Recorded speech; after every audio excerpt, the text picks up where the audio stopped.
Good morning everybody and welcome to a new video. This video is structured in such a way that you can just listen to it whilst playing, and the footage in the background is just me mining. We are going to talk about the plans to merge the combat profession, which will change the game significantly. The developers have seen that combat professions per episode is putting off new players. This is a problem as it threatens the longevity of the game. As such, they are proposing the following changes. Be aware that nothing is set in stone and some things may change. The monsters in the early episodes will be low level, and as we progress through episodes, the level of the monsters will slowly increase. This gives us the following numbers. For episode 1, the base monsters will be between level 0 and 30. For episode 2, it will be 30 to 60. Episode 3, 60 to 100. And episode 4, 100 to 140. Each episode beyond level 4 will add another 40 levels of combat. Now I know what you're thinking, that if your total combat level is already greater than 140, for example your scout and your guard profession accumulates to over 140, they aren't going to devalue or wipe out our hard work.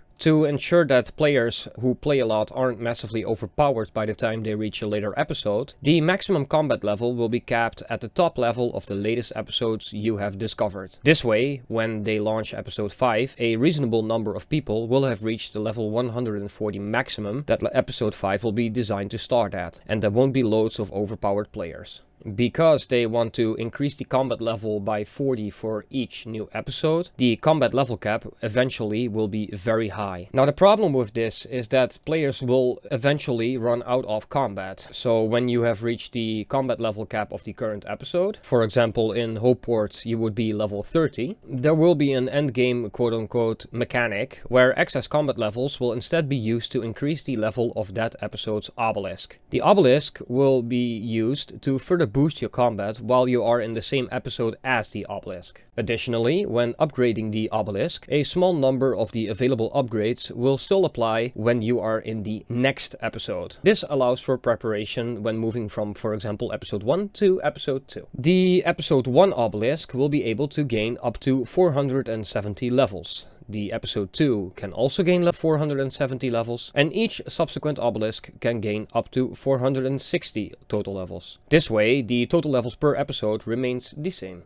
Leveling up the obelisk will also allow us to optionally advance the monsters in the matching episodes to their next higher level skin. For example, you will be able to advance the monsters in episode 1 to be higher than their base 0 to 30 level in order to unlock higher XP rates. This is a mechanic that we already have, as for example in the guard profession, a monster will turn stronger at a certain level. Now obviously this also changes our weapons and armor. Each weapon and armor will have a base level, and the combat level must be at least as high as the weapons level to wield it, which is currently also the case. The monsters in episode 1 will drop 0 to 30 weapons, the episode 2 monsters will drop between level 30 and 60 weapons, and so on and so on. You get the idea. If you have unlocked the obelisk to a higher level and thus unlock the monsters for a higher level, those monsters will start dropping weapons with an additional tuning level. They are boosted by the obelisk, they are tuned to, and if a weapon has a tuning level, then you will also need to have upgraded the weapon and armor proficiency tile of the applicable obelisk to effectively wield it. Now, as most of you know, the skills in the Mines of Mantuban allow us to craft our own weapons regardless of our chosen class. For example, a Cryonite can craft his or her own weapons with blacksmithing. So when crafting a weapon, you can craft a weapon plus 60 above your own level. So if you are level 100, you need to be level 40 in blacksmithing, or any of the other 2 applicable skills. If you level up your crafting profession further, then you will also be able to craft weapons which also have a higher tuning level, as discussed earlier. This changes a couple things compared to the current situation. 1. It will be easier to craft weapons which are relevant for episode 1 and 2 because you can craft those until level 60 straight away. 2. It will be about the same to craft weapons which are relevant for episode 3 because they will just be fine in the mine. 3. It will be harder to craft weapons which are relevant for episode 4 and 5. You will need to level up your crafting skills a bit first. Just as is currently the situation, crafted weapons are always untuned initially, and so they can still be tuned to an obelisk of your choice or be infused to make epics. You will be able to wield untuned weapons, they just won't gain a boost from any obelisk until tuned.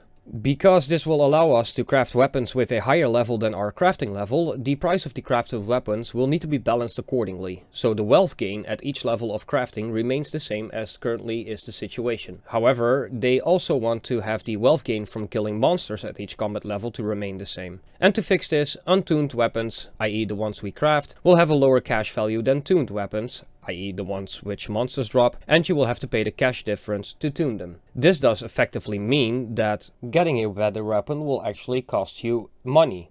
As later episodes are launched, with higher level caps and thus also higher level weapons, players will be able to bring those higher levels and weapons back to the earlier episodes. The problem with this is that you can just continuously farm up through the episodes and then come back to complete endgame content and side quests of those earlier episodes far too easily, which would result in dead content. To stop this from happening, they plan to add limited monster level scaling. For example, if we are 10 levels stronger than the monster will increase its level without changing its skin, so it's never less than 10 levels below us. It will still be an easy kill, but it won't be so fast as to unbalance the game. For quest boss monsters, they will be capped to never be weaker than us. This way, they always represent something of a challenge, even if you come back and do the side quests after doing a lot of later episodes. Effectively, you can just finish all the quests in each episode and then just continue until the next one. There's really no point in powering through. Unlike every other profession in the game, leveling up combat already does more than just unlock new activities. It actually gives many upgrades. 1. It increases the level of weapon you can wield, i.e. weapon proficiency. 2. It increases the level of armor we can wield, or armor proficiency. 3. It increases your base max hit in all 6 colors. 4. It increases your base damage deflection in all 6. 5. It increases your maximum hit points. And finally 6. It unlocks your higher level monster skills or new activities. Instead of giving us these small little upgrades every time we level up, they are going to introduce a so-called upgrade tree, which allows us to choose which upgrade we want every time we level up. So this means that now in the future we will be able to choose what we want. Do we want a tank? Do we want a glass cannon? Etc, etc, etc. Because each upgrade will only upgrade a single stat, the upgrade will be able to grant a much greater increase in that single stat and thus make much more of a notable difference. There will be a character upgrade tree, which unlocks upgrades as you increase your combat level. In addition, each obelisk will also have an upgrade tree, which unlocks as you level up that obelisk. The image shown on screen for the combat upgrade tree is just a mock-up with randomly placed upgrades. This will probably differ a lot when finally released into the game. By making use of an upgrade tree like this, they will also be able to give us a lot of different upgrades. For example, increasing our hit point regeneration speed, increasing our off-faction weapon or armor proficiency at a lower rate so we can wield off-faction items, increasing how fast we can move during combat, increasing the maximum ammo for our ranged weapon, increasing immunity cast speed, which is nice when avoiding monsters or skilling, and unlocking or improving special attacks, and much more. They are also proposing a few bonus upgrades in the upgrade tree which are better, and so we are incentivized to build a path towards, for example, upgrades which give double the boost in the relevant stat, or upgrades for the obelisk which boost the stat in both the obelisk episode and the next episode. We will be able to respec our character upgrade tree and obelisk upgrade tree at any time for money, but you will not be able to transfer levels between those trees. Weapons will be converted in the same way. Each weapon will be given a level plus a tuning level, which together sum to the same level that the weapon had prior to the update. Levels up to the level cap for the weapons episode will go into the weapon level, and the remaining levels will go into the tuning level. Unfortunately, this also means the end of our beloved combat capes. These will be replaced with obelisk capes. The total level requirement will be equivalent to before. For example, Episode 1 Obelisk Cape will unlock when the Episode 1 Obelisk reaches level 20, because 30 combat levels plus 20 obelisk levels is equivalent to its current level 50 requirement. In order to prevent us being forced into choosing a huge number of upgrades at once when we first log in after the update, they will automatically choose upgrades which upgrade our current stats as evenly as possible, i.e. we're going to get a balance, such that your overall power remains the same as before the update. However, they will allow free respecs for the first few weeks so we can experiment with different builds. For the leaderboards, the per episode combat levels will be replaced with per obelisk level leaderboards. This means that players at the top of those leaderboards will retain their top ranking. For all of you who like to hunt for a rank, you're in luck.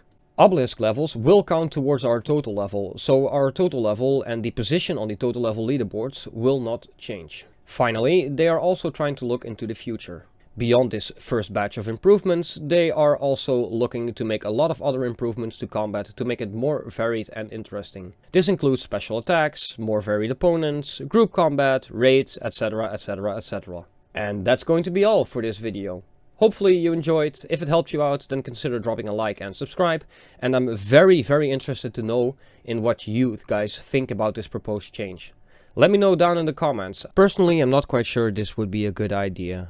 I've grown attached to the 4 combat skills, and we will probably get a new one in the 5th episode. However, I can also see why they need to do this. Obviously, the longevity of the game is the most important thing, as we all want to be playing this game for a couple of years, at bare minimum. If you would like to see more of my content, I have a lot of quest guides for the game, as well as a Completionist series that is actively ongoing. I try to post 2 times a week if IRL permits me to do it. Thanks for listening in, and I hope you have a great day.